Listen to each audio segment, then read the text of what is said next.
Hi, I'm Philip Eames. I'm a pianist, composer, choral conductor, and academic, and I'm the proud winner of the 2019-2020 Willgoss Choral Composition Prize.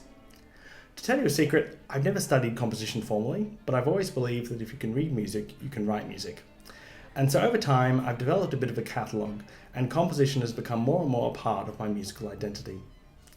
The inspiration for my choral cycle, This Great Unrain, comes from a couple of calamities ago when Australia was suffering in a prolonged state of drought, which really set the scene for the devastating bushfires.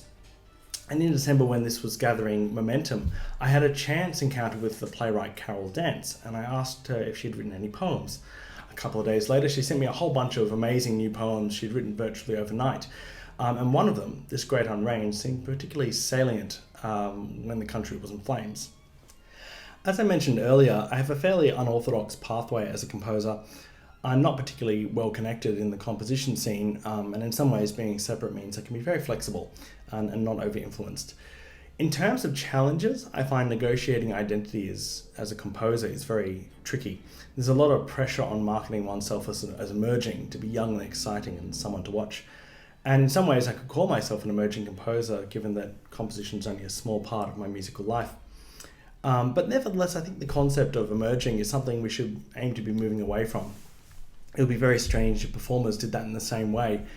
Instead, there's a very real thirst for achieving mature professionalism and be taken seriously as soon as possible. Honestly, though, if you look at what some of history's great composers were doing in their teens, let alone their 20s, it's a wonderfully dismal exercise to compare oneself.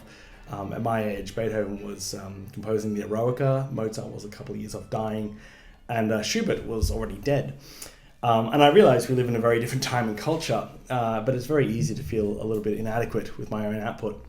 And I think the idea of considering oneself emerging is a strange sort of advertisement to that fact. I have a friend in the UK, the composer Michael Betteridge, who once passed on some really great aesthetic advice. He said, "Write what you want to write, not what you can write." And to me, that is the great compositional challenge as I see it. Developing one's compositional technique to the point of being able to write the music you want to, not what you know happens to work. And I'll also argue that there's another strand I've come to see in the intervening years, which is also write what you have to write. And I think negotiating that in Australia, the can, the want and the need, is very important. It's a constant challenge. In my experience, having spent some time in Europe, Australian music and musicians are a little better at cross-pollination than overseas. And I might put that down to the smaller music population, but here it's a bit more of an eclectic mix. And the boundaries between a lot of the musical fields are less likely to be insular, and I think we're richer for it. My advice for entering the next Willgoss Choral Composition Prize, firstly, I would think of the ensemble you're writing for, the Burgundian Consort. What is their sound? What texts might appeal? And also, how will you be creative within those parameters? Also, look at other choral works and learn and absorb from them. And finally, write practically for the voice. Okay, sing through all the parts yourself.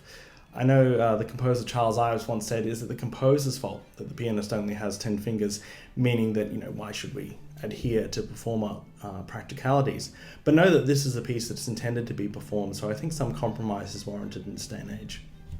And finally, realize that you're creating a work that will be added to your own library. So regardless of the outcome, remember that you're gaining something very valuable.